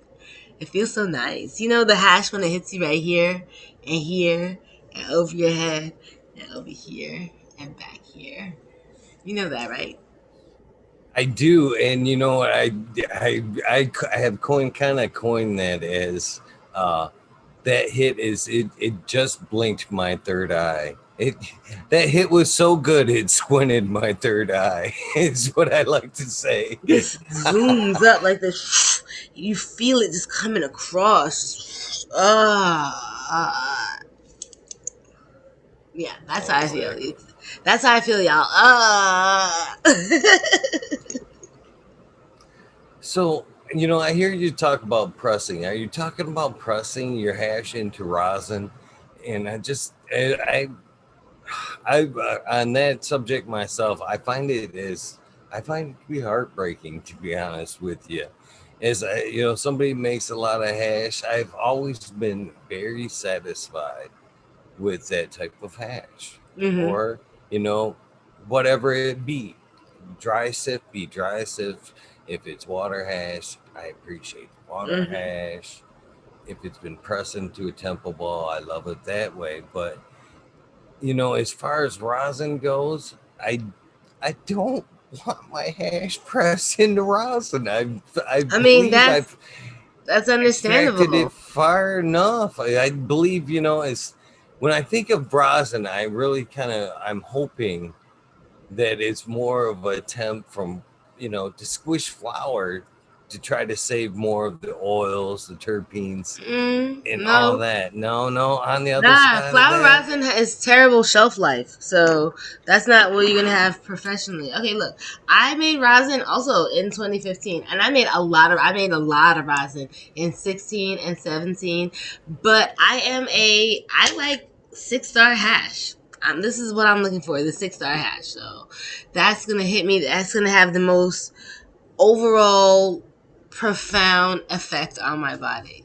However, I'm sitting here. I judged all. This rosin competition. This wasn't a rosin. It was solventless. It just had way more rosin than anything else. I judge a lot of rosin competitions. So even though I'm not sitting here wanting to turn my hash into rosin, I can appreciate it. But at the same time, I'm really about trying to find that perfect. I'm trying to find the 6-star or even 5-star, but I'm really trying to find the 6-star.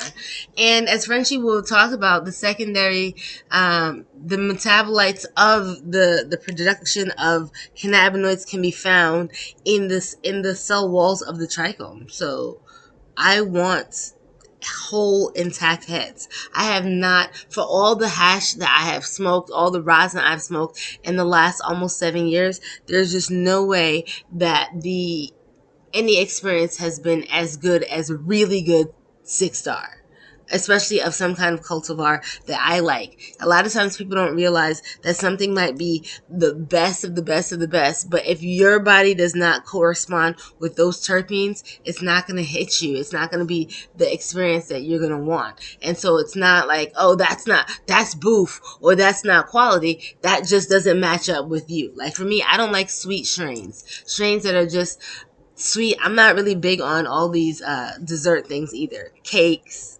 These things are kind of boring for me. But I also really, really, really respond to rank, body odor, funk, rotten fruit. I mean, anything that smells super unpleasant like that, that really gets me going. Like, really gets me going. So, we all are different, right? We all are different. I agree 100% about the terps affecting it. That calls out to me, and it always has. And I don't think, as far as, consumers go, I don't think they will ever. It's going to be a long time before consumers are able to actually go to a market, recreational store, medical Mm. dispensary, to be able to figure it out until, basically anymore they're trying to put it down to numbers. And I don't Which think is not the the way to go. consumers, it's no, even if you put a pie chart out there and went, this one's lemon, this one's lemon. Yeah, it sounds good, but it's your nose. It's always been my Your nose, nose that's knows. when, that's the one. I don't even care what the numbers are. That is the Your one nose right there. knows, darling. Your nose knows. I just hope that at some point we can educate or be able to go back to some type of system where, that can be the one of the factors, and it isn't just, numbers on a page. I mean, I, the highest THC. It's like, oh my gosh.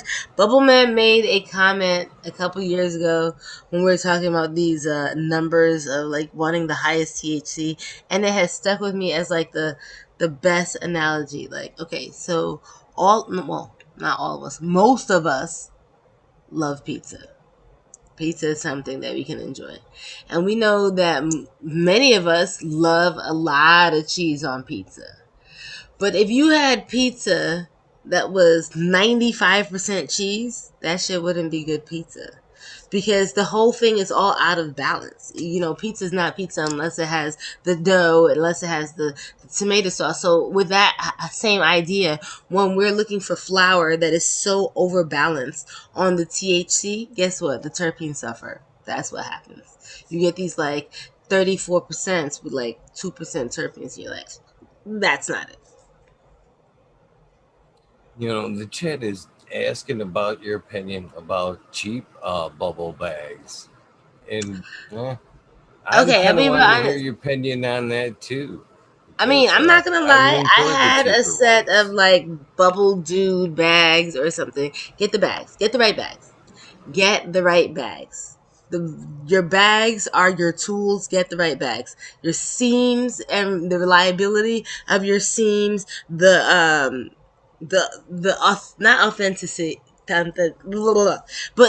the knowledge, the reliability of this is 90 micron, not, oh, in some places it's 89, in some places it's 94, or this doesn't have good integrity, so after a while it was 90 and now it's a 97. This is all kinds of things that happens with non-quality bags.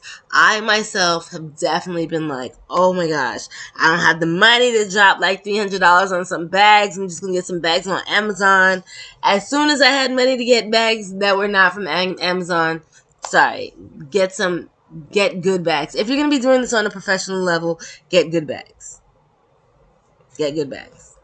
It's worth it. It is definitely worth it. The good quality, like the bubble dude bags, like the 160 over time, like I still have my exact bags that I first started making hash with. Mind you, I have gotten other bags as well, but I still have those bags, and they have stood the test of time. They're the Frenchy line of the bolt bags. And full mesh, and they have stood the test of time. I have had bubble do bags, some other type of bags that were like, I don't know, completely full meshed, even up to the rim part, and it's just like a shitty ass string in there to hold it together. Those bags get all hard and crinkly, and they do not allow your resin to flow properly. So get good bags. Oh, and wash your bags. Okay, everyone thinks they can wash their bags in ice and water. Don't wash your bags only in ice and water, especially if you're washing other people's stuff.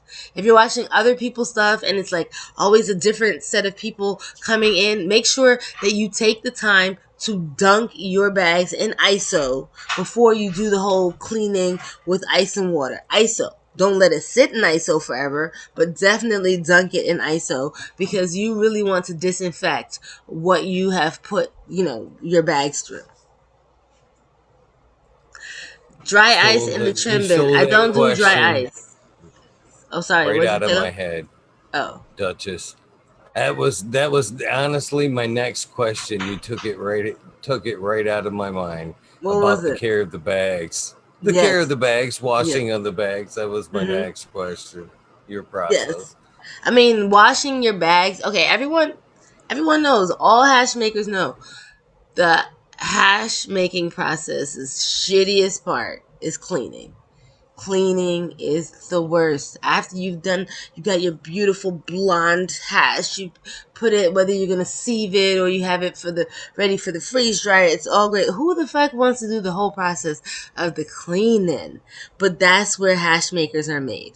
Unless you have it that someone else can do the washing, but I feel like you show your heart in whether you're going to do a thorough cleaning process. So people are quick to say, oh yeah, you just wash out your machine or alcohol a little bit. No, break down your machine. Your machine is nasty. I can't tell you how many companies, highfalutin companies, I've been to do their hash consulting, and they're like, "Oh yeah, we have our guy Steve, and we have this machine." And when I open the machine, first off, if those two slats in the 20-gallon machine are still there, I know someone's not paying attention, because you need to take those slats out to be able to clean behind there. And I've seen the most horrific, nasty fungus, bacteria things back there, because people don't realize the necessity of cleaning all parts. We're dealing with organic matter. Plants, organic matter, water, that's going to grow things. So you have to clean it down. And then at the same time, have to clean down your bags. And your bags, what happens is that the resin gets caught in all the seams. So you've got to take the time to clean that, and no amount of just taking water and ice and shaking it. Nah. Allow ISO, at least ISO 91, to loosen the resin's hold on the bags, and then it's a process of constantly dipping in the ISO, dipping in the ice and water, and washing it. dip it in ISO. And one of the things that you notice is if you have different bowls of ISO, you will see the color changing. Sometimes you think that you have washed your bags all the way. What I'm saying? You're like, I dipped it. You're like, oh, let me try it again in a nice clean bowl of ISO. You know what happens? That water turns a little bit yellow, just a little bit yellow, and you're like, well, that means it wasn't clean. And that's our responsibility as hash makers, and that's our responsibility as people who are being entrusted with other people's health. If you're being entrusted with people's health, you have to clean your bags. You have to clean your entire environment. You have to be using sterile stuff. You have to wear your gloves. People just, oh, it's just a little bit of something. No one wants your little finger cells in there. No one wants your epithelials in there. That's nasty. We don't like that. Man, I can't thank you enough for that. I mean, for real, for real. These are all points I say as well. And Mm-hmm. I laughed almost like a little kid when you mentioned the 45s and the 20-gallon machine. And I know Boom Farms in here in chat did as well, because we both bought machines around a similar time, Mm-hmm. and we both did the modifications. Why can't we just get a bubble machine that's box ready? By the way, Completely. Mm-hmm. Well, that's why you have these stainless steel things. So of course the price point is going from 350 to 35,000. So it's a little bit of a jump, but stainless steel is where it's going. You know what I was envisioning, and my husband just walked in. And I'm wondering, hey, by the way, what if we go to one of those places where the kitchen places and use like one of those giant pots for making hash? Oh, see, look at that. You don't even have to have like the smallest Bruteless is, I think, it's 20 gallons. What if you can get a pot that can hold 10 gallons of water? It's also stainless steel. And the spilling process will be a little bit easier than if you were using something bigger than 10 gallons. I'm thinking about that. It's come to mind. Just get some stirring action. I'm thinking about it. so Oh, and a little faucet in the bottom. Let's see, he's thinking. He's thinking about it. maybe I could hopefully pass on another tip, hopefully, to the Duchess. Yeah. Uh, um, Another thing I found, I broke down a lot of these machines. Mm-hmm. I've doctored up a few of them. And when I tore into the Bubble Magic machine, and I'm always disappointed about a lot of the design. One of them was the 45 Booms. I actually, that night, that was one of the different things we did. Boom ripped his out that night before Mm-hmm. show. Forget these things. And I noticed he had a nicer vortex than I did, by the way. It Mm-hmm. just was a nicer whoosh. And I left mine in. But when it come down to cleaning, I realized there's no way. There's things, this thing, it's packed behind there. There's no way these Mm-hmm. things can stay. But Mm-hmm. another thing I did differently with this machine that I don't usually do is before I would always take the corrugated hose off and do the Frenchy Tech, a nice Mm-hmm. smooth hose. But this time around, when I doctored this Bubble Magic machine up, I hardlined everything to a point. So instead of when another, if you've washed a lot of hash, I don't know if you use Mm-hmm. bags or if you don't use bags, In but the when you 20 throw gallon, I that do. hash, I don't in mine. But when you throw that hose down, you always get that clog, especially in Mm-hmm. at some point you're gonna have to blow in that hose Mm-hmm. and free things up. So with that in mind, I changed the design. I hard piped, and instead of coming out and doing a 90, which I knew was Okay. gonna Yeah. slow Uh-huh. things down, I come out and did a 45 and then a Yep. 45 and then come out the machine, and then I did a T handle so I could actually shove something up in there and clean Mm-hmm. that out. Because I pull that plate out and everything too. I'm a big advocate of busting that machine down. Take Yes. that top off. It's only two screws. You can wipe everything the top. I mean, they're easy to take apart and put back together. Yep. But actually, so I come out with a T and then a turn down straight Mm-hmm. down into my bucket. And I love that hard pipe. But I didn't, right there where the 90 is, the shut off, Mm-hmm. I didn't glue that. I made it so it would pop off, and I could dump, alcohol in there, clean it up, and then, like I said, I could, shove Mine's something just through that pushing also. 45. My although I'm talking about my for my 5 gallon machine, mine also is not glued in there, but rather, just my inner diameter is right for a good shove in there, and it's held in place, and I can take that out and completely clean the whole holes, because that, like you said, that 90-degree angle is where nastiness definitely grows. Yeah, and the 20 gallon, I totally bypassed that pump and everything they had in Hmm. there. I looked in there and in the back of that machine, and I was like, this is just harboring grossness. All this Yeah, corrugated loops and whatnot. I'm like, this has got to go. I have to terrible, bypass all of that. terrible, terrible, terrible, I terrible. don't, I don't know why they even use that design myself. Hmm.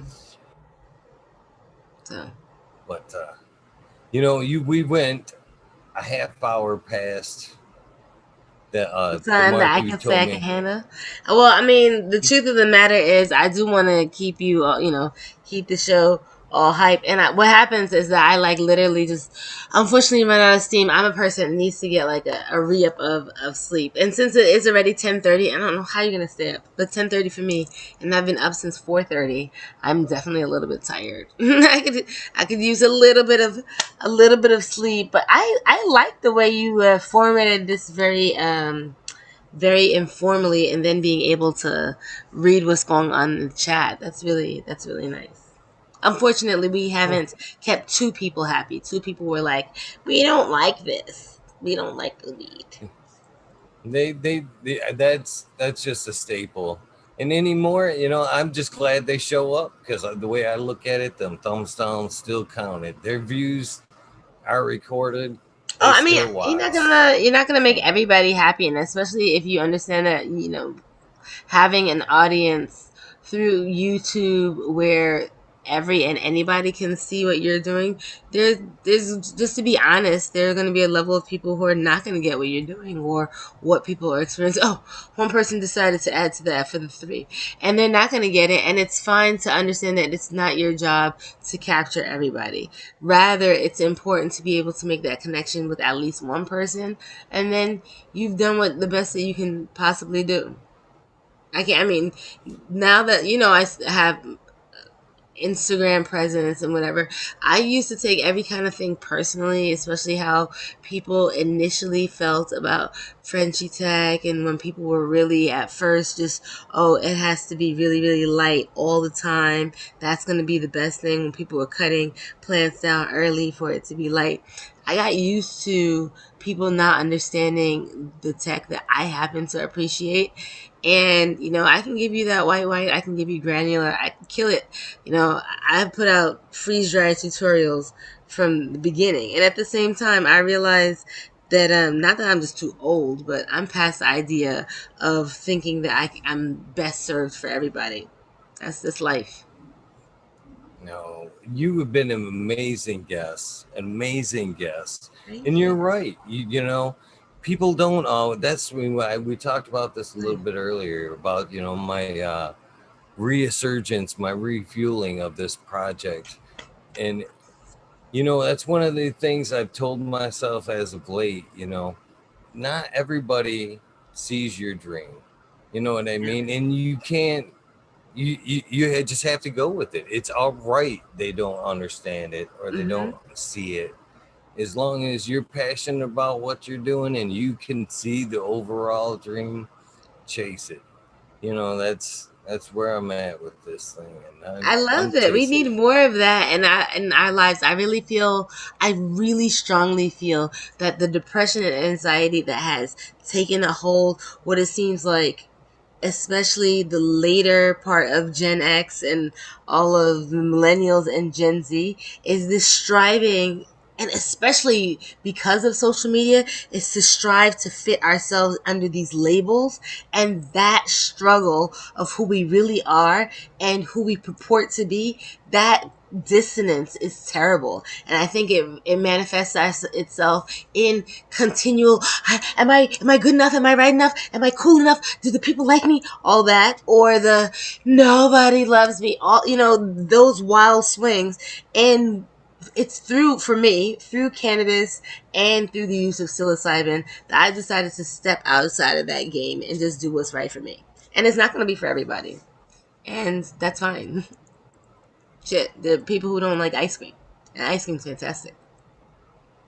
You know what I mean? So, Good point. Good point. yeah. So I'd like to, we talked about this a little bit.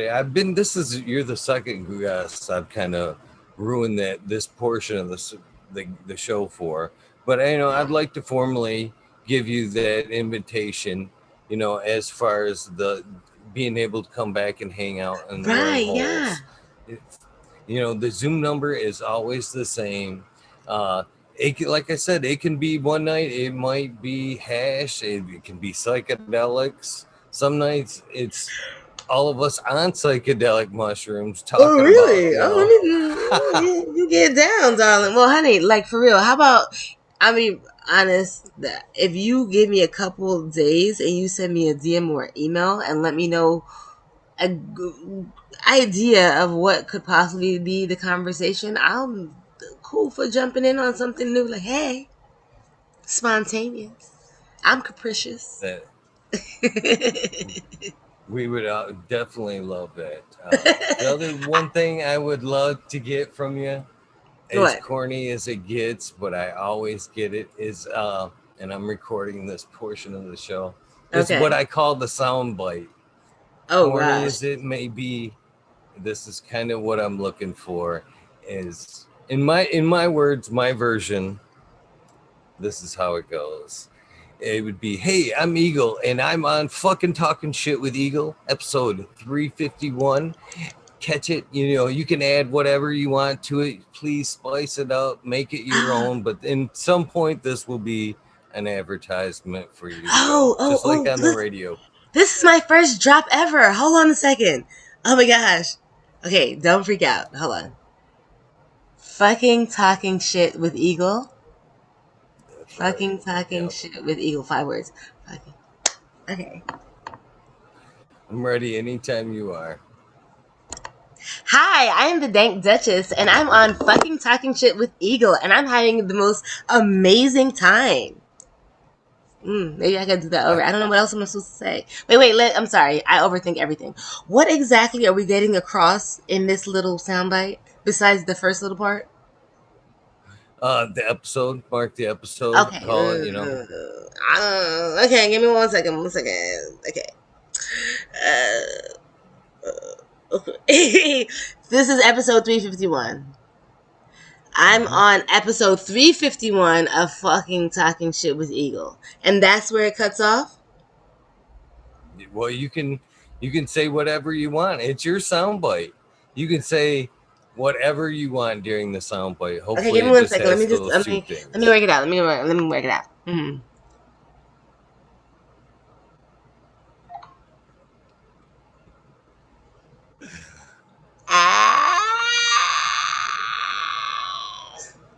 Oh, I'm overthinking. Oh, hold on 1 second. Give me 1 second. I'm sorry for not being like super quick on the draw on this one. Hold on 1 second. Oh, it makes it more fun like this. It makes it more fun like this. These are the fun ones. These are the best ones. Okay, These are the okay. best ones. Okay, I'm not quite sure what I'm going to say, but let's go for it. Oh, shoot. Some hash just fell. Oh, God. I just dropped hash. It's the hash. This is me. Okay.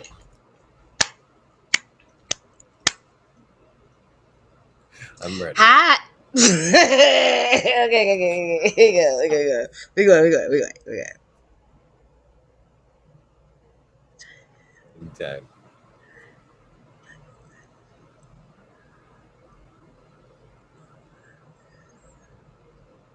Okay. Mind you, my sign might be a little bit like corny. Sorry. Here goes. Okay.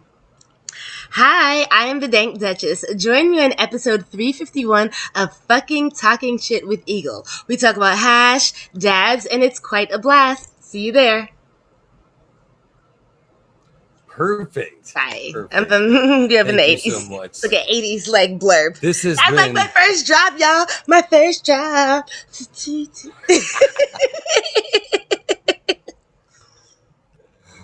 oh man. I hope you've had as much fun as I have had I tonight. I This has am been a stoned, super Smiley's fun Garden, episode. but I had a great time. But let me just let you know, Smiley's Garden, I am stoned, but that is who I am. And you know what I'm saying? It's one of the best parts of this whole cannabis thing is I get to be who I am. I was telling my friend that like, although, you know, my real name is Sheila. Don't call me Sheila, but